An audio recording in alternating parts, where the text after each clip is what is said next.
I'm ignoring this side of the room, so come over here and see how everybody's doing. Do what?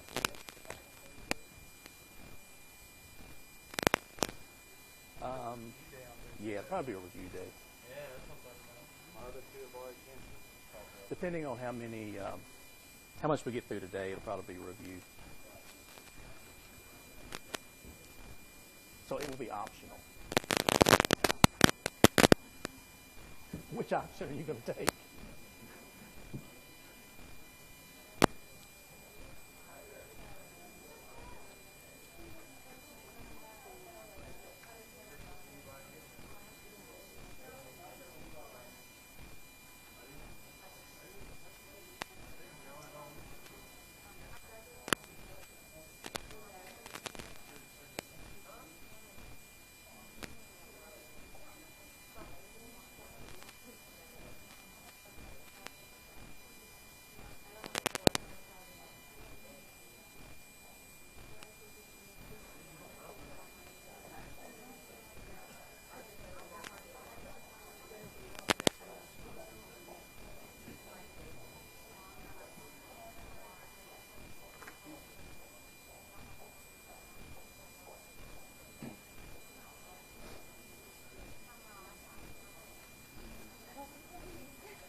Okay, let's go ahead and get started today. Hopefully you all had a very relaxing break, although Thanksgiving break tends to be students doing a lot of work on all of the projects and papers and everything else that's due after Thanksgiving. What we're going to do today, we're going to cover, now we've covered the first the first 6 slides of chapter 10 and then chapter 11. Today we're going to cover, starting with slide 7 in chapter 10, which is going to be the bonus test material, and then a couple of slides in chapter 12. Okay, so we've covered basically the material for the final exam to this point. This is going to be the bonus exam material, and just to remind you, the bonus test is going to be given the same day as your final exam. There are 15 questions on the bonus test. Each one of the 15 questions counts 1 point each. So every one that you get right counts a point added to your final exam grade. Not your final grade, your final exam grade. I've had some students in the past when they get their grades at EMM and they say, wait a minute, this is not what I calculated. I made an 8 on my bonus test and I added 8 points to my final grade, and that's not what no, that's not right, okay? You don't get the points added to your final grade. It's to your final exam grade. Now, also as a reminder, and hopefully on Thursday we can take a look at this, if you go to your Canvas page and go down to the bottom, you will see final exam and bonus test practice questions. I printed them out, but I didn't bring a copy. I think there are 37 questions here, and the solutions or the answers are on this page. So if you bring it up, I might as well go ahead and do that. If you bring this up, what you will see,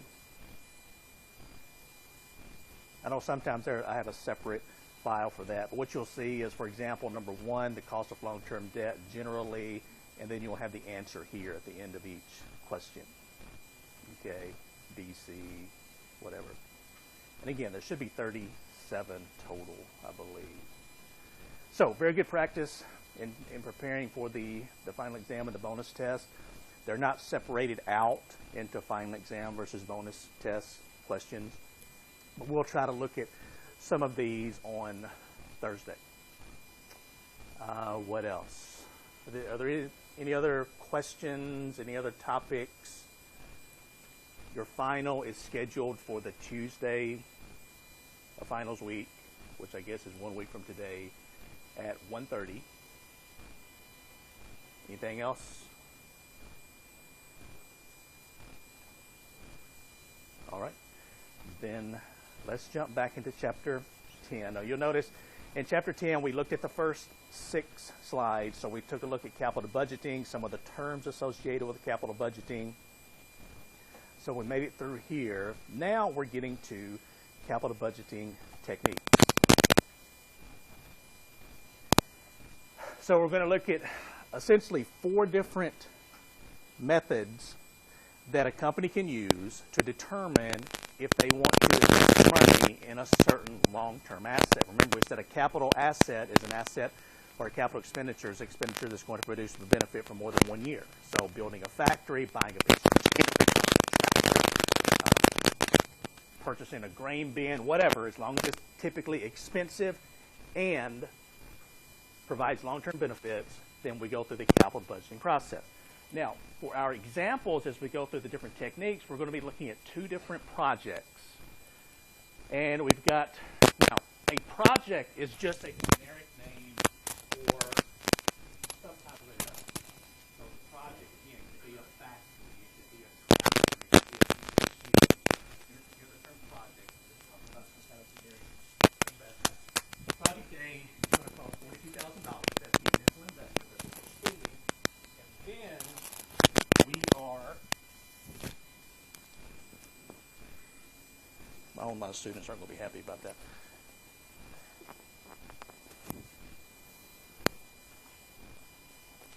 And then once we, if you're listening to this online, and you hear a lot of static right now, I do apologize.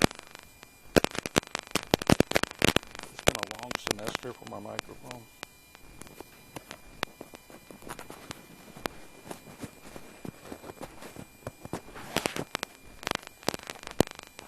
Oh, God.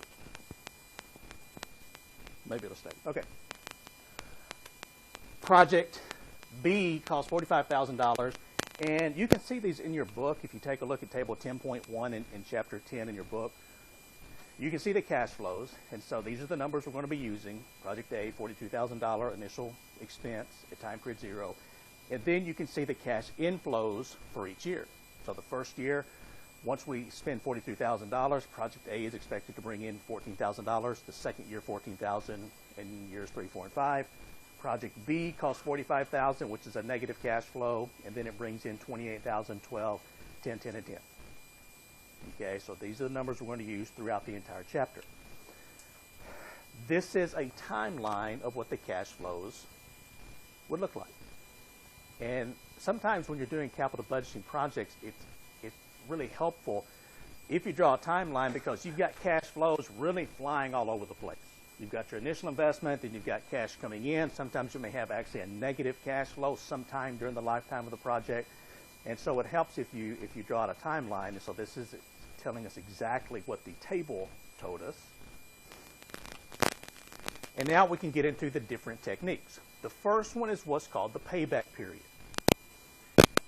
And the payback period, as the name implies, is the time it takes a project to pay back its initial investment. There's nothing complicated about the payback period. We simply want to know, for example, with Project A, if we're spending $42,000, how long does it take the cash inflows from that expenditure to pay for itself? And so we're going to base our decision criteria on a company acceptable maximum payback period. So for example, if a project has to pay for itself within a certain period of time, let's say 3 years or 4 years or 5 years, and all companies are different, but that's how we're going to make our decision. So you have to be given the payback period that the company will accept, and then you can calculate the payback period and determine if it's a good or a bad project. Now, if you need it, and you probably won't once you work one or two of these, but if you need it, this is the payback period formula. And it says the payback period is equal to the year before full recovery plus the unrecovered cost at the start of the year divided by the cash flow during the year. Let's see. Okay. Now, I'll go through an example of this, a couple of examples, and show you just how simple this is. There's nothing complicated about this.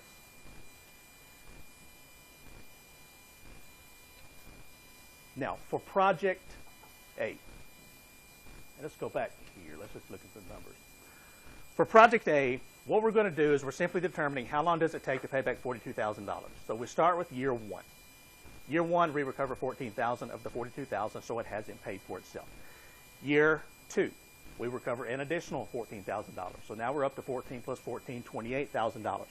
Year three, we recover an additional $14,000. So $28,000 plus 14 just happens to equal $42,000, which is what the project costs. So we can say the payback period for Project A is 3.0 years exactly.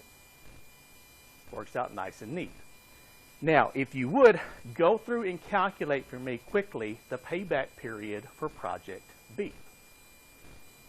So it shouldn't take too long to run through this and just calculate how long it's going to take to pay back Project B using this formula.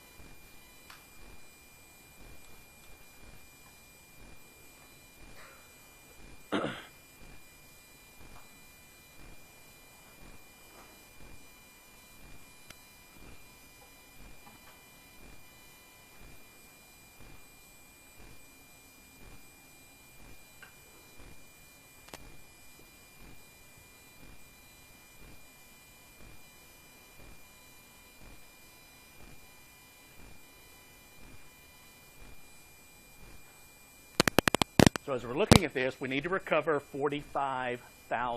That's what we're spending.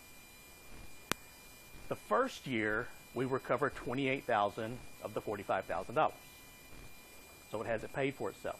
The second year, we recover an additional $12,000. We have this cash flowing in from buying this asset.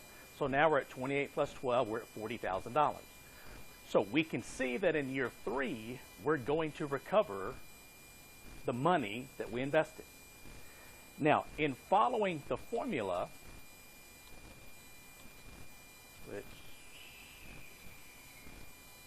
where is the formula? Here. It says it's the year before full recovery. So in this case, the year before full recovery is going to be year two. And then we're going to add to that any unrecovered costs, what we still owe, or what we still have to recover on the asset, divided by the total cash flow produced by that asset during that year. So for the project, for Project B, you can see that year two is when we recover fully, or the year before full recovery. The next year, we still have how much to recover? We've got 40, we need 5,000, divided by the total cash flow during year three, which is 10,000. So if you take the 2 years plus 5,000 divided by 10,000, we can see that Project B has a recovery period of 2.5 years, or 2.5 years. So everybody, I mean, pretty straightforward, pretty simple, nothing too complicated. And the key is determining simply what is the minimum acceptable payback period. And so, for example, if this company, let's say that this company has a 3-year or less payback policy. So if they invest in an asset, it has to pay for itself within 3 years or less. We talked before the break about independent versus mutually exclusive projects. And I said there's a difference, and there's an important difference, because it's really going to depend on your choices as to if projects are independent or mutually exclusive. And so in looking at Project A and Project B, and so if we get to this point, this shows us Project A's payback period, and then this shows us Project B's payback period. If these are mutually exclusive projects, and the acceptable payback period is 3 years or less, which one of these projects would we accept? If they're mutually exclusive, which means how many can we accept if they're mutually exclusive? It means they do the same thing, So we can only choose one. And what we're looking for is we're looking for the fastest payback period. And so if we can only choose one, we're going to choose, both of them fit the criteria, but we're going to choose the faster payback period, which will be, for this one, will be 2.5 years, project B. Why is that?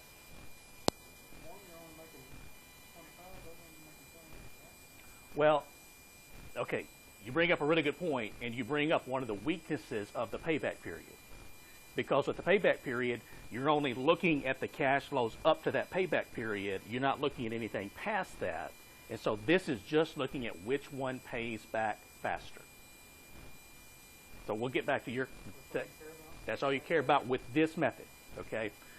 So with the payback period, we're simply looking for the one that pays back the fastest. So in this case, it will be project A.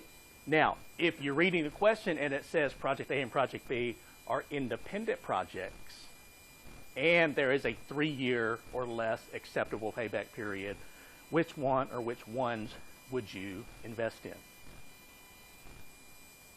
If they're independent, you can accept how many?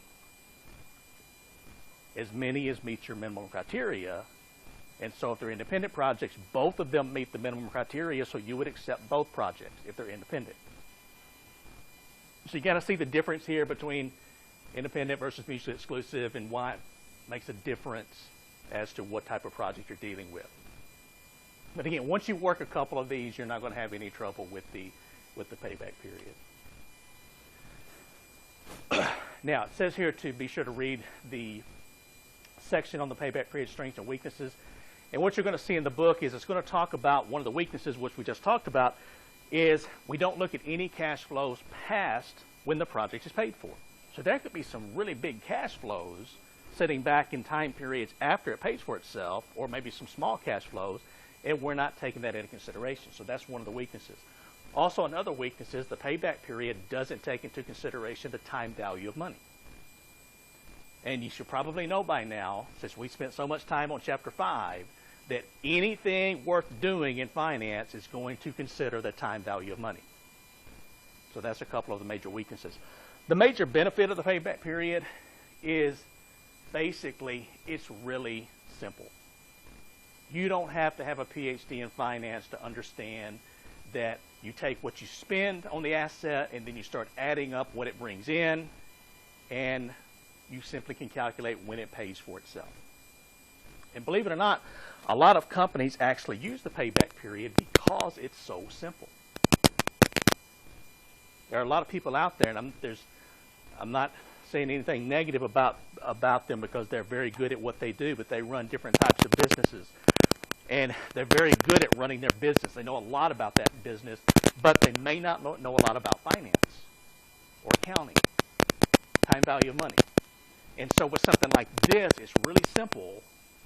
And the person who owns the small clothing shop, who's never had an accounting class or finance class in their life, they understand the payback period.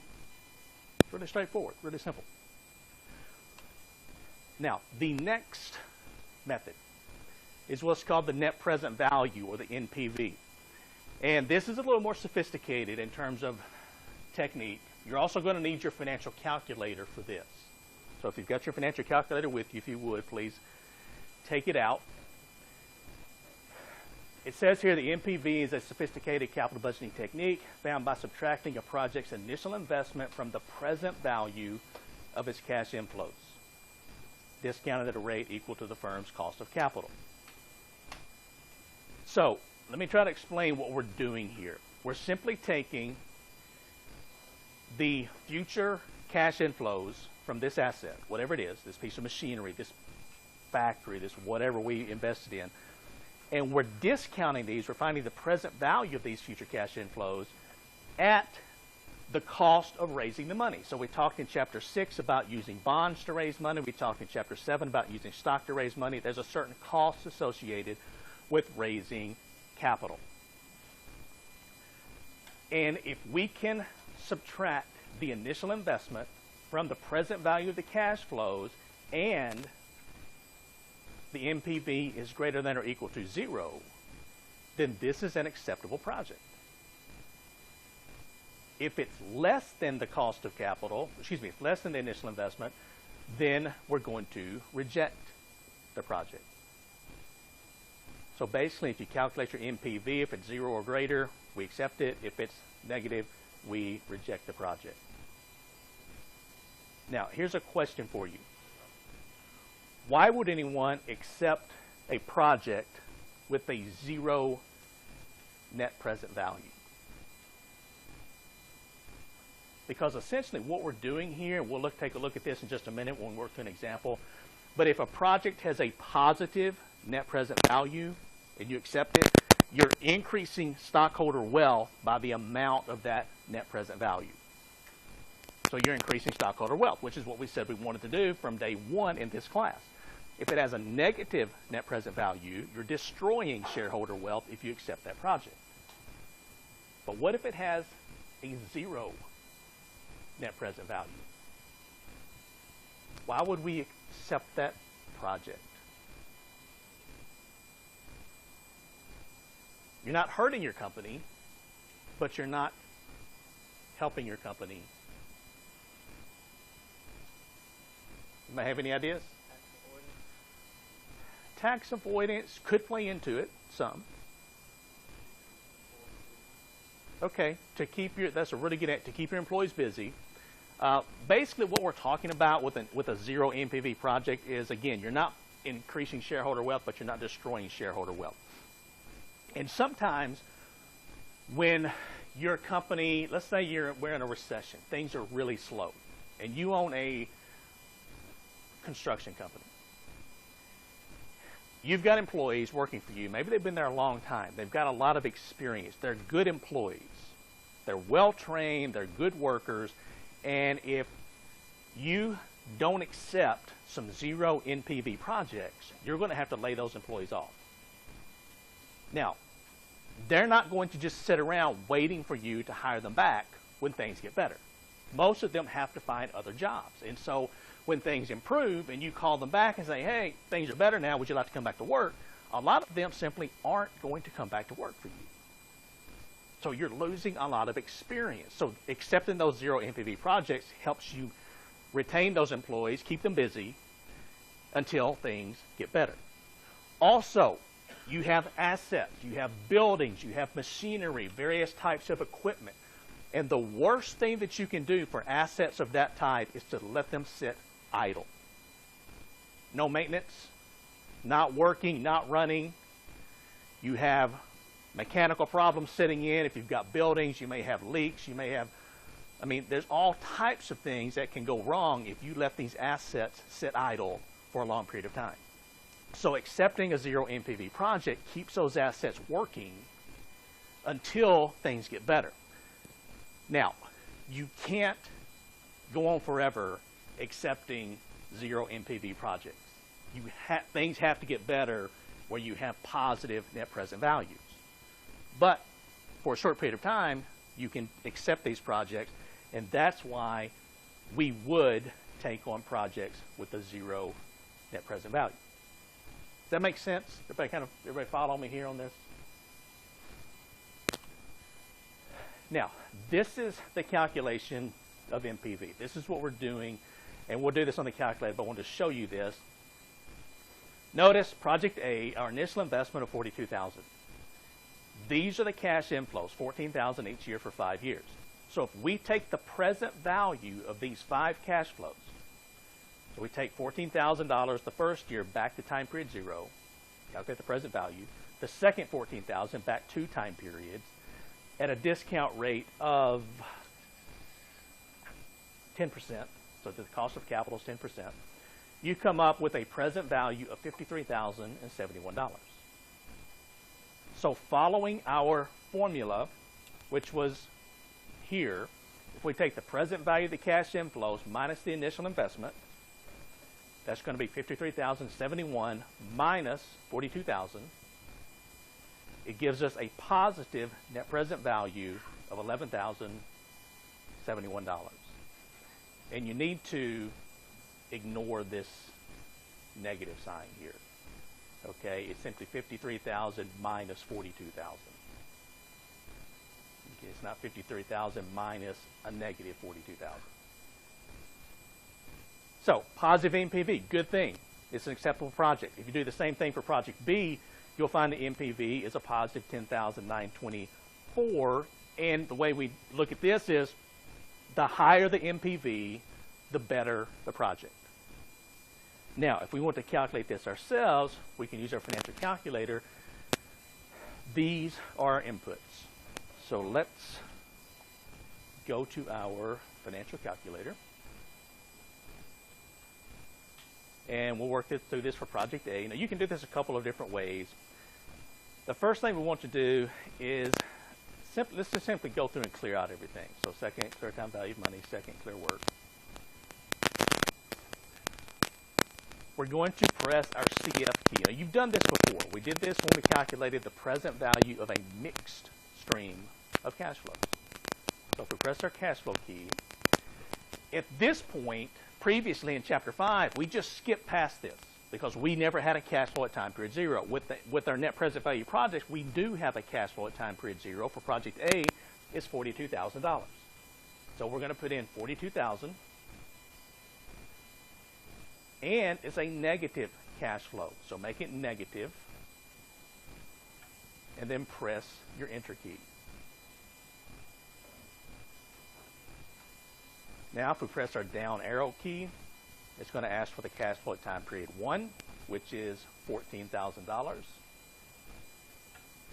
That's a positive cash flow. So we'll press the enter key. And this is probably coming back to you now. If we press our down arrow key again, it's going to ask for the frequency of cash flow 1. How many times in a row does it occur? Now, this point, you've got two choices. You could simply put in a frequency of 5 because the $14,000 occurs 5 times in a row, and you're finished with your cash flows. Or you could leave this set to 1 and simply go down to cash flow 2, put in 14,000, cash flow 3, 14,000, cash flow 4, and 5, 14,000. Either way will work. So I'm just going to put in 5 here, 5, enter. And if I press my down arrow key,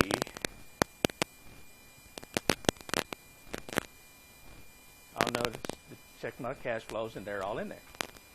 Now I'm going to press the net present value key, the NPV key. It's going to ask for a discount rate or a cost of capital. In this case, it's 10%, so I'll put in 10. Press the enter key.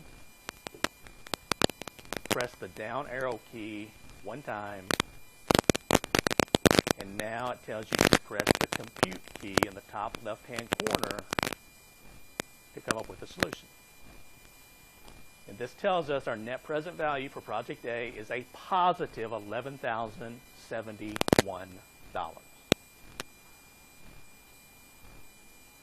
Did everybody come up with the right answer? Now, here's another question for you. With this project, our current cost of capital, the current cost of funding this project is 10%. What's going to happen to the net present value of this project if our cost of funding the project increases? Let's say it goes to 15%. So it costs us 15% to borrow the money to invest in this project.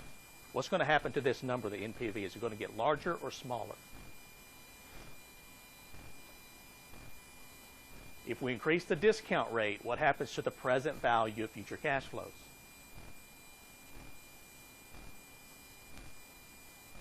Mathematically, they have to get smaller because that's the future value divided by 1 plus r raised to the nth power. So if we increase r, then the present value has to get smaller. And so if we increase if it costs more to borrow money, then the net present value for this project is going to become smaller.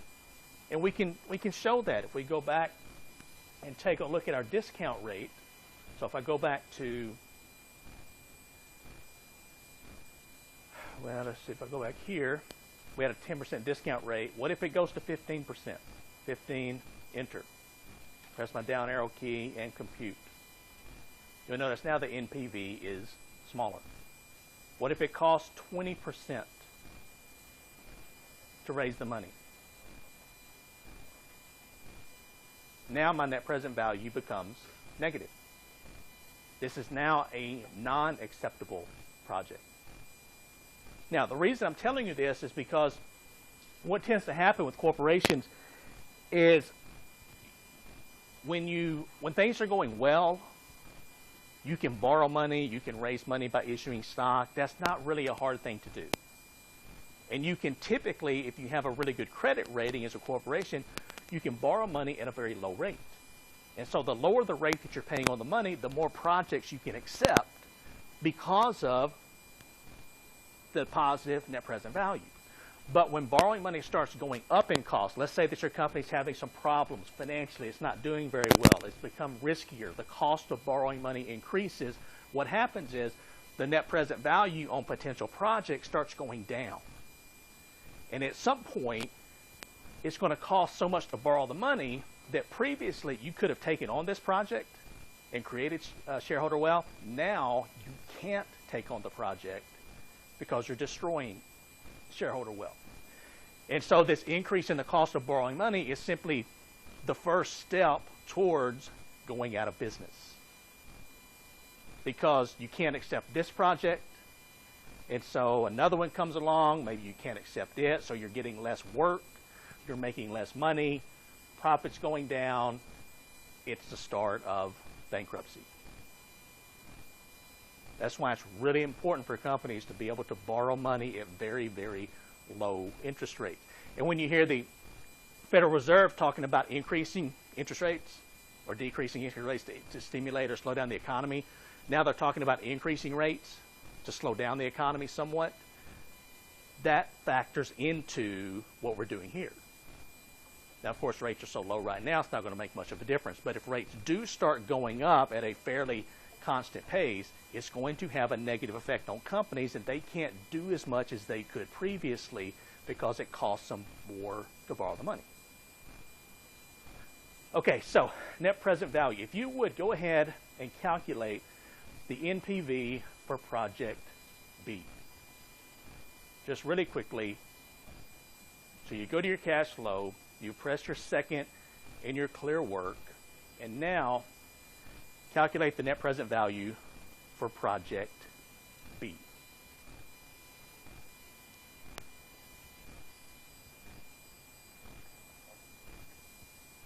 So you've got a $45,000 initial investment. The first year you have a $28,000 positive cash flow. The second year, $12,000. The third year, fourth year, and fifth year, $10,000.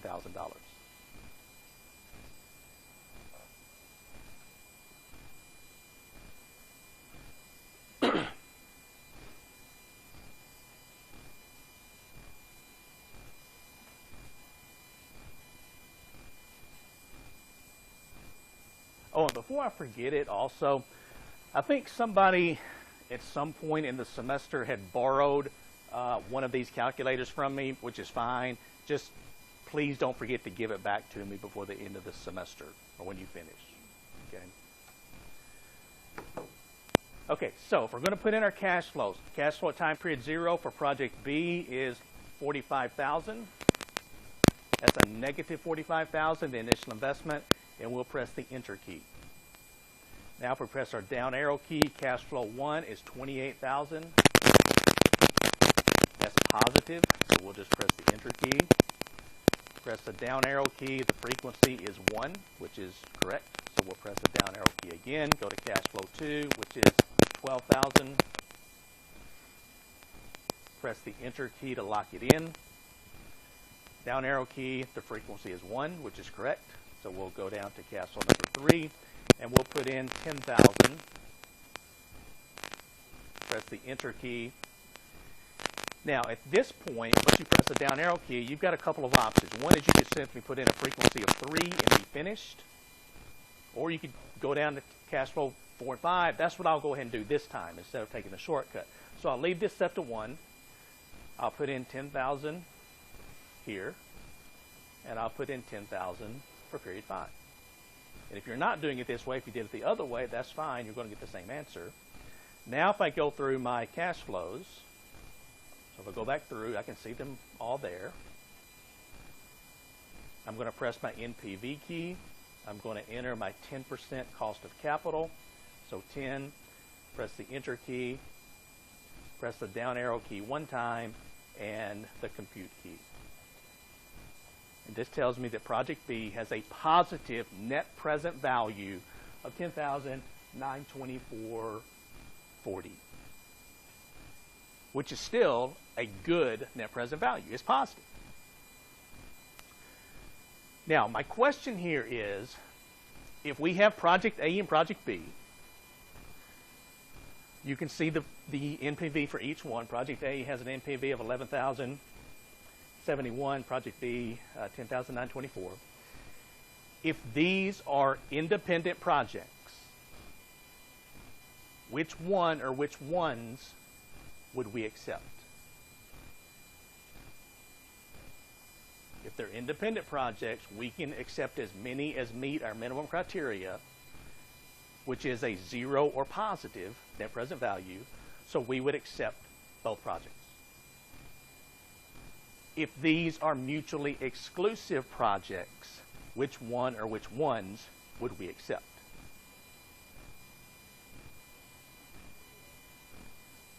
Which one? You'd accept A. You'd accept the one with the highest net present value. Both of them are positive, which is good, but if they're independent, they're doing if they're mutually exclusive, they're doing the same thing, so we don't need both of them, so we're going to choose the one with the highest net present value.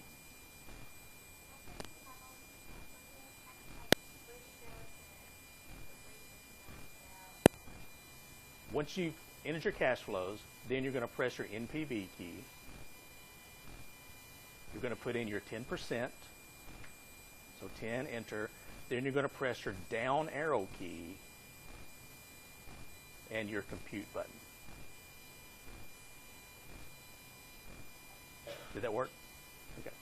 Is everybody coming up with the right numbers? I mean, if you understand this, this is really easy points. You'll see some problems like this on the test, really easy points. But if you don't understand it, then on your bonus test, which those points are really important, you're going to have some trouble with this.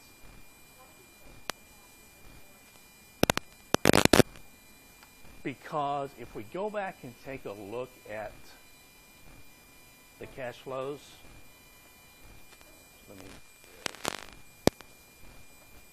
if we go here,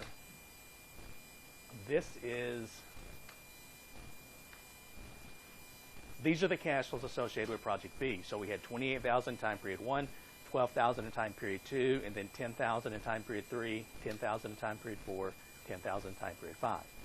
Now, I could have just as easily, when it comes to this project for the cash flows, I could have, once I got down to cash flow 3, 10,000, I could have simply put in a frequency of 3, press my enter key. Now, let me go ahead and clear these out. Now you'll notice my cash flows are 45,000 negative, 28,000, 12,000, 10,000, and this occurs 3 times in a row. I'm going to get the same answer. So if I press my NPV, 10%, down arrow, compute, I'm going to get the same solution. It's just whichever one you feel more comfortable with. All right, so that is net present value. Net present value is a really popular capital budgeting technique. And then this shows you, if you wanted to use Excel to do this, how to calculate it in Excel. All right, the next method is what's called the profitability index. The profitability index, or the PI, basically it's very similar to the net present value. The only difference is we still have the present value of the cash flows, we still have the initial investment, but instead of subtracting one from the other, we're simply dividing one by the other. So it gives you the same answer, the same solution to the problem, just in a little bit different format. So if we take the present value of the cash flows divided by the initial investment, if the profitability index is greater than or equal to 1, we would accept the project, and if it's less than 1, we would reject the project. And so for project A and project B, we would go through, it will look something like this. The present value of the cash flows for project A is $53,071 divided by the initial investment gives us a profitability index of 1.26, and for B it is 1.24. Or another way of looking at this is if you invest in project A, you are making $1.26 for every $1 invested in the project. If you invest in B, you're making $1.24 for every $1 invested in the project. So again, the higher the profitability index, the better off you are.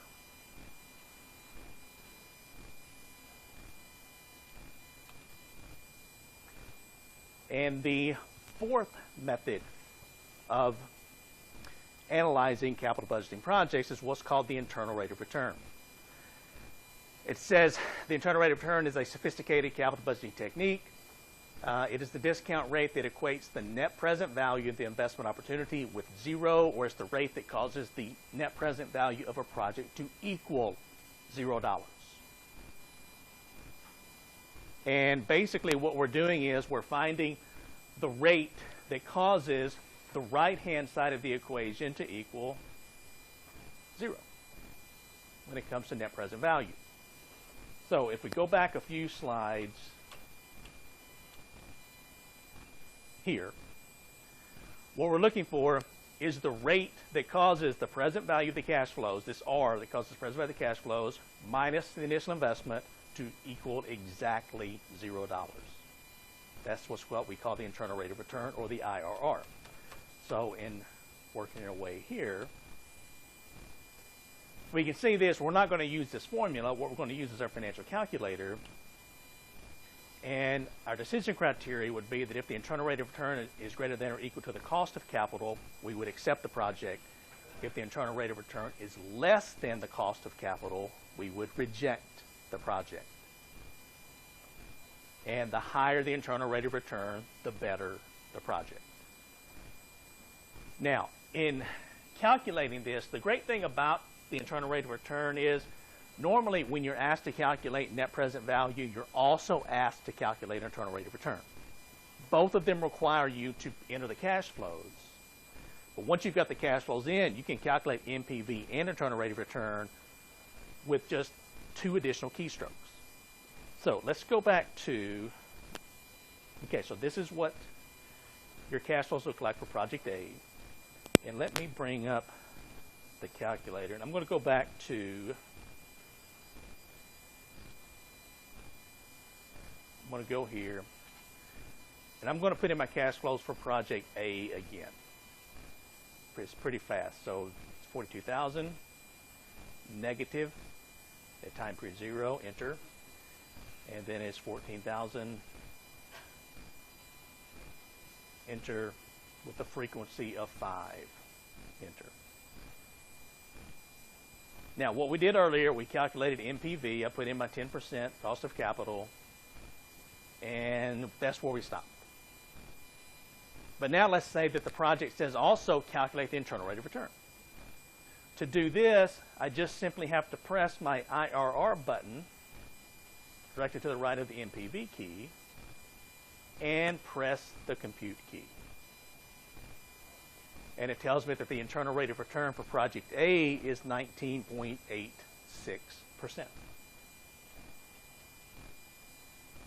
Now, you don't have to go through the NPV calculation first. You can just put in your cash flows, push the IRR key, and compute, and it will give you the same thing. I'm just saying that sometimes when you're doing one, a lot of times you have to do the other, so you might as well go ahead and get them both out of the way while you've got your cash flows in, rather than have to go back and redo it. Now, we would compare the 19.86% to the 10% cost of capital, and it is higher, so this would be a good project. We could do the same thing for project B. So if we've entered our information, we would find that project B has an internal rate of return of 21.7%, which again is higher than the 10% cost of capital, so it's a good project. Now, my question is, in looking at these two, A has a 19.9% internal rate of return. B has a 21.7% internal rate of return. If these are independent projects, which one or which ones would we accept? Okay, I saw a couple of you mouth both, and that's correct. We would accept both. If they're mutually exclusive projects, which one or which ones would we accept?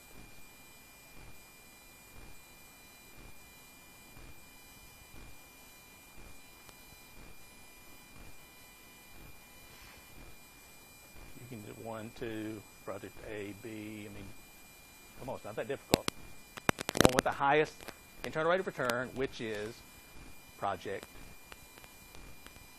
B. All right, thank you. Okay, so project B. Now, you'll notice, I mean, this is, I hope once you go through this a few times, it's not really that difficult, and you can figure out which projects to accept and which ones to reject and all that good stuff. But if you go back and take a look at the different techniques, what you will notice is, and this walks you through how to calculate the internal rate of return, so let me move past this, and this is using Excel. What you will notice is,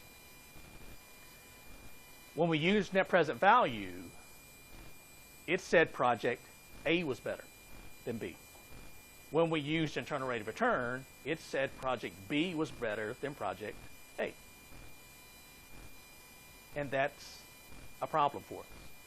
Because if we're a company trying to determine whether we want to invest in just project A or just project B, we're getting conflicting results from these two methods. And that's what this is discussing here. So you need to know something about this for the bonus test. It tells us here, these are our results.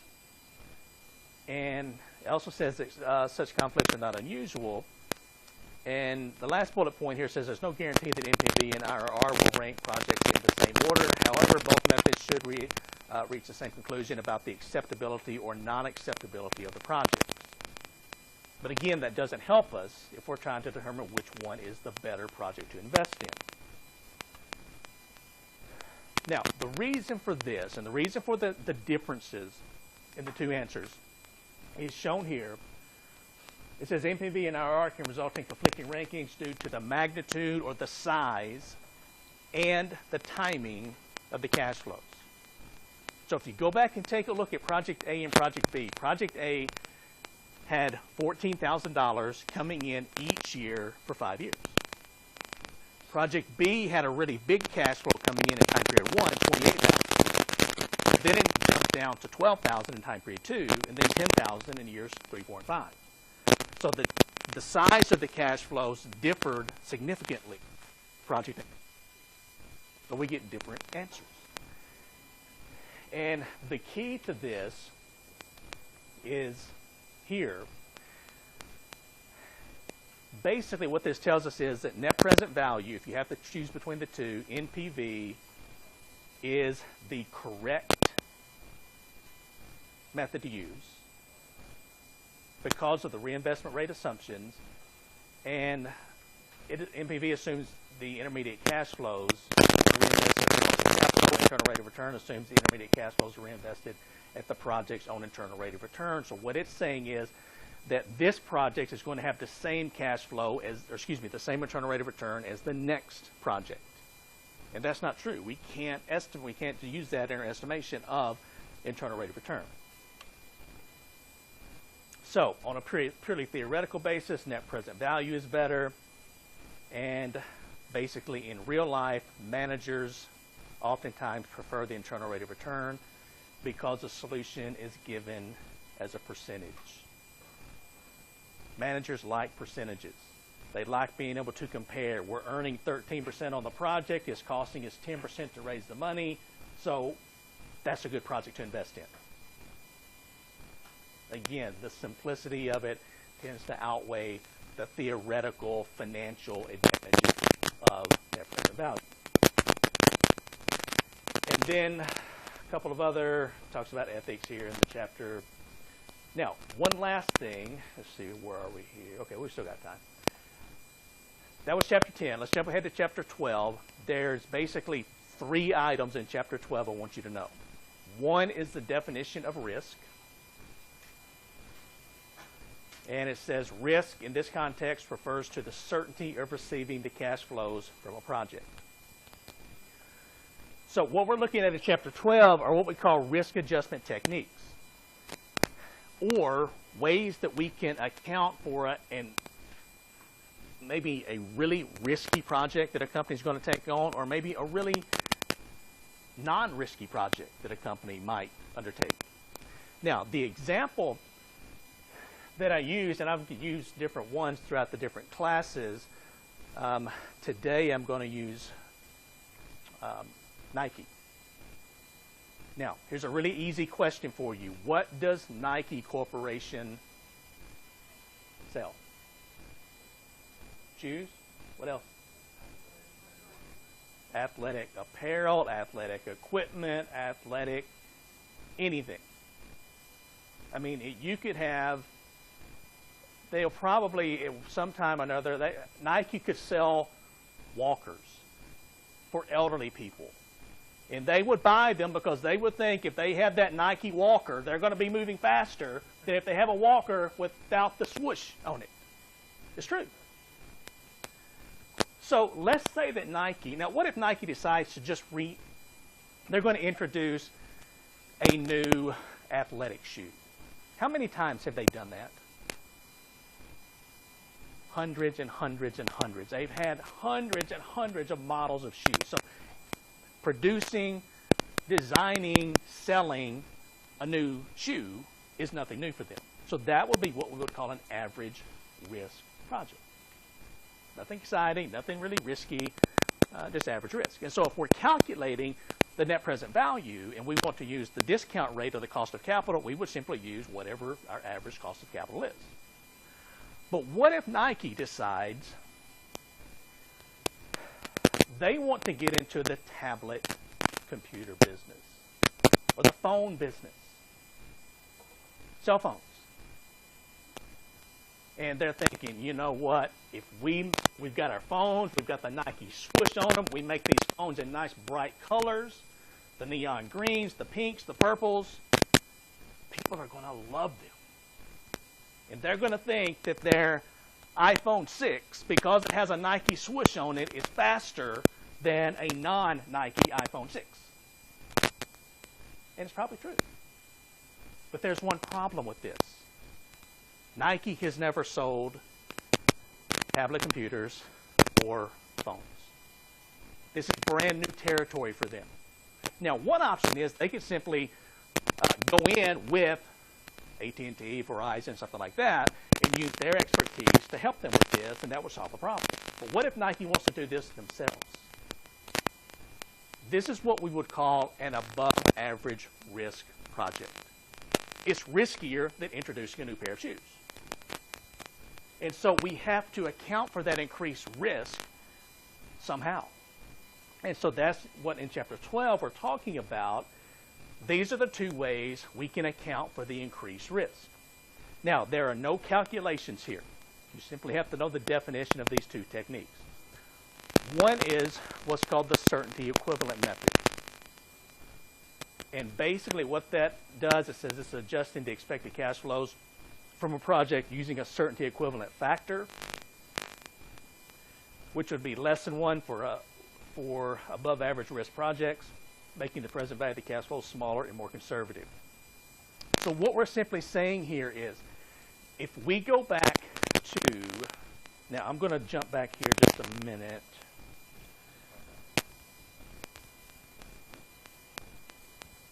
Let's go to,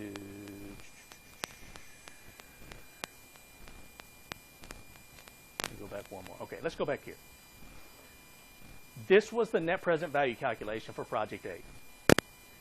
Now, remember, we discounted Project A's cash flows at a 10% discount rate, but we had the $14,000. If this was an above average risk project, what we could do is we could take these $14,000 cash flows and multiply them by a certainty equivalent factor of less than 1. So let's say we use 0.75.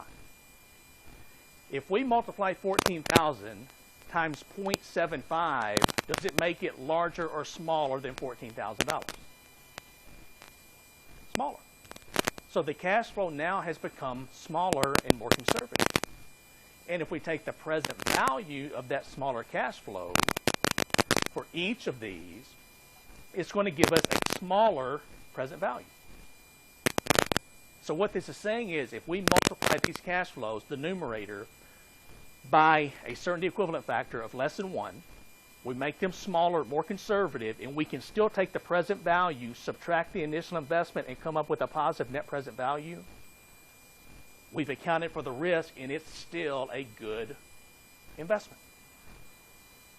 So that's the certainty equivalent factor, is multiplying the numerator by a number less than 1 to account for increased risk.